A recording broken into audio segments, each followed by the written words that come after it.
దేవుని ఘనమైన నామమునకు స్తోత్రములు. ఈ వాగ్దానం వింటున్న మీకందరికీ మన ప్రభువును ప్రియ రక్షకుడైన యేసుక్రీస్తు నామములో శుభములు, మా హృదయపూర్వకమైన వందనములు తెలియచేస్తున్నాం. ఈరోజు దేవుని వాగ్దానం నిర్గమాకాండం 34వ అధ్యాయము 10వ వచనం. భూమి మీద ఎక్కడైనను ఏ జనములోనైనను చేయబడని అద్భుతములు నీ ప్రజలందరి ఎదుట చేసేదను. ఈ మంచి వాగ్దానం మంచి దేవుడైన యేసయ్య మనందరి పట్ల నెరవేర్చునుగాక. ఆమేన్. ప్రియ దైవ జనాంగమా, మన దేవుడు ఈరోజు ఇస్తున్న శ్రేష్టమైన వాగ్దానం చూడండి. భూమి మీద ఎక్కడైనా ఏ జనములోనైనా చేయబడని ఆ అద్భుత కార్యాలు మనం ప్రజలందరి ఎదుట మన జీవితంలో ఆయన చేస్తాను అంటున్నారండి. ఇలా జరిగితే ఎంత బాగుండును. అలా జరిగిద్ది కూడా. అయితే ఆ రోజున జరగటానికి వాళ్ళని ఏం చేయమంటున్నారు దేవుడు? అసలు సందర్భం ఏంటి అంటే, దేవుడైన యెహోవా మోషే అనే భక్తుణ్ణి సీనాయి కొండ మీదకి పిలిచాడు. అంతకుముందు ఒకసారి 40 రోజులు మోషేతో ప్రభు గడిపారు. 40 రోజులు గడిపిన తర్వాత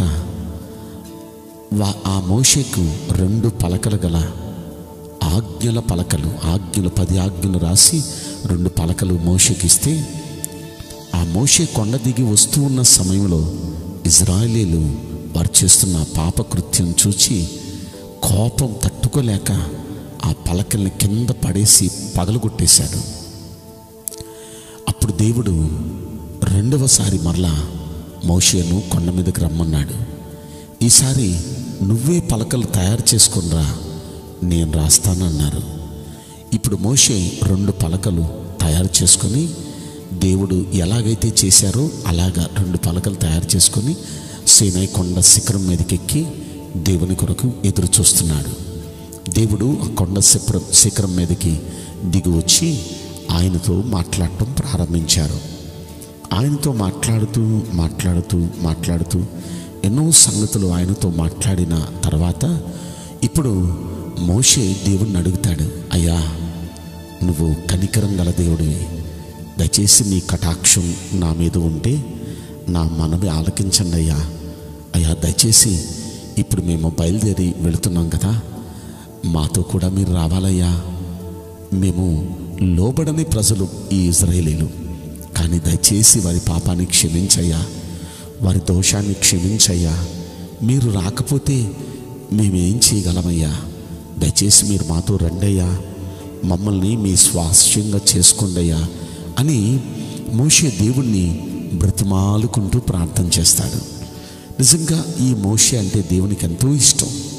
ఇంత మోషే బ్రతిమాలుకుంటూ దేవుని సన్నిధిలో ప్రార్థన చేస్తూ ఉంటే దేవుడు అతని ప్రార్థన కాదనలేక ఇప్పుడు వెంటనే అంటాడు, మోషే, ఇదిగో నేను ఒక నిబంధన చేస్తాను నీతో.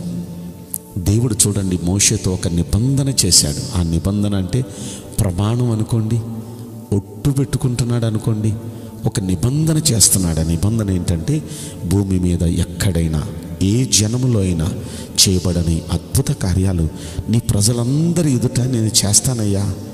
నీ ప్రజలందరూ చూస్తూ ఉండగానే, యెహోవా కార్యాన్ని వారు చూస్తూ ఉండగానే నేను చేస్తానయ్యా. అయితే నేను ఆజ్ఞాపించినట్లుగా అనుసరించి నడవాలి మీరంతా. నేను చెప్పిన ఆజ్ఞల ప్రకారం మీరు నడిస్తే భూమి మీద ఎప్పుడు ఎక్కడ చేయబడిన అద్భుతాలు నేను మీ ఎదుట చేస్తాను అన్నారు ఆయన. ప్రియ దైవ జనాంగమా, నిజంగా దేవుడు మోషేతో ఇజ్రాయేలీలతో నిబంధన చేసుకొని వారితో ప్రమాణపూర్తిగా చెప్తున్న ఈ మంచి మాట ఎంత చక్కని మాట. ఈరోజు ఈ మాటలు వింటున్న మనందరితో కూడా మంచి దేవుడు నిబంధన చేయాలి అంటే, ఆయన మనతో నిబంధన చేయాలంటే మనల్ని మనం అలా సిద్ధపరచుకుంటే ఎంత బాగుండు. దేవునికి మనల్ని మనం సమర్పించుకొని దేవుని సన్నిధిలో బ్రతిమాలుకుంటూ మనం ప్రార్థన చేస్తూ ఆయన బ్రతిమాలుకుంటూ క్షమించమని అడుగుతూ, అయ్యా నువ్వు పాపాలను క్షమించయ్యా, మా దోషాలను మన్నించయ్యా, అయ్యా నీ కనికరం మా మీద చూపించయ్యా అని ఆయన మనం బ్రతిమాలుకుంటూ మనం ప్రార్థన చేస్తే ఆయన నిబంధన మనతో స్థిరపరుస్తాడు. భూమి మీద ఏ జనములు ఎక్కడ చేయబడిన అద్భుతాలు మన కళ్ళ ఎదుట అందరి ఎదుట ఆయన జరిగిస్తాడండి. అయితే మనం చేయాల్సిన మరొక పని, ఆయన వాక్యాన్ని మనం గైకోవాలి, ఆయన ఆజ్ఞల్ని మనం అనుసరించి నడవాలి. ఇంకా కింద అనేక మాటలు ఆయన చెప్పారండి. అదేంటంటే, నువ్వు ఎక్కడెక్కడికి వెళతావో 12వ వచనం, నువ్వు ఎక్కడికి వెళ్ళినా ఆ దేశ నివాసులతో నిబంధన చేసుకోకూడదు. ఎందుకంటే నీతో నేను నిబంధన చేసుకున్నాను కాబట్టి ఇక ఎవరితో నువ్వు ఏ చోటుకి వెళ్ళినా వాళ్ళతో ఎంతవరకు అంతవరకే కానీ వాళ్ళతో నిబంధన చేసుకోకూడదు. అంత మాత్రమే కాదు, వారి విగ్రహాలకు బలి ఇవ్వటం, వారి బలిచ్చిన వాటిని తినటం, లేకపోతే అలాంటి వాటిని ముట్టుకోవటం, వారితో కలిసిమెలిసి వారు చేసిన పనులు లాంటి పనులు చేయటం, ఇట్లాంటి వాటికి దూరంగా ఉండాలి. ఎందుకంటే నువ్వు ఒక ప్రతిష్ఠిత వ్యక్తివి, ఒక ప్రత్యేకమైన వ్యక్తివి. ప్రత్యేకంగానే మనం ఉండాలి.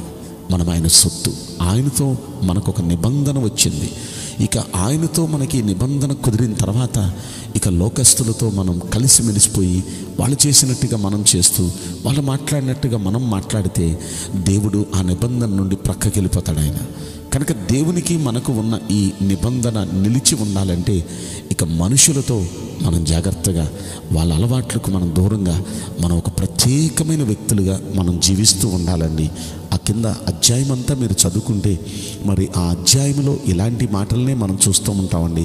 మన కుమారులను మరి వేరే వాళ్ళకి, మరి అన్యులకు మన కుమారులను వారి కుమార్తెలకు ఇవ్వటం, లేకపోతే మన కుమార్తెలను వారి కుమారులకు ఇవ్వటం, ఇలాగా ఆ పనులు మనం చేయకూడదు. ఎందుకంటే అన్య జనాంగంతో మనం క్లోజ్ అయ్యామంటే, అన్య జనాంగంతో వియ్యముందామంటే మరి వారితో వారి అలవాట్ల ప్రకారం వారి సిద్ధాంతాలు మనం పాటించాల్సి వస్తుంది.